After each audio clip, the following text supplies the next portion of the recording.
Hello everyone, my name is Srisha.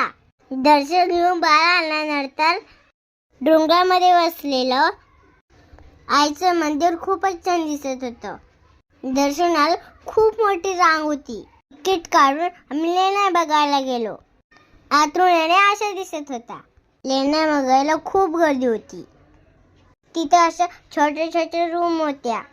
सगळेजण तिथे photo पण काढत होते. पण काही लोकांनी तिथे स्वतःची नावं पण काढली होती. सर्व बघून आम्ही खाली निघालो. खाली उतरताना खूप अंधार होता. दगडी काम अशा प्रकारचं दिसत होतं, पण खूप छान होतं. मी काहीतरी नवीन बघितलं. त्यांना सगळीकडे पाणी होतं. मग आम्ही जिना उतरून खाली आलो.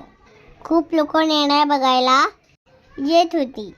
खाली आल्यावर अशा प्रकारचा व्ह्यू होता. खूप छान चित्रकरण होतं. दगडाच्या कोरलेल्या मूर्त्या होत्या. दोन सातून अशा दिसत होत्या. सगळीकडे पाणी पाणी होतं. तिथे काही लोक पाण्याचा झरा बघत होती. अशा प्रकारे दिसत होता. पुढे दगडी काम आम्ही बघत गेलो. तर काही लोक असे फोटो काढत होते. तिथे आम्ही पण फोटो काढले आणि पुढे आलो. अशा प्रकारे आम्ही लेण्या बघितल्या. कशी वाटली तुम्हाला व्हिडिओ? कमेंट करून नक्की सांगा. भेटूया नेक्स्ट व्हिडिओमध्ये.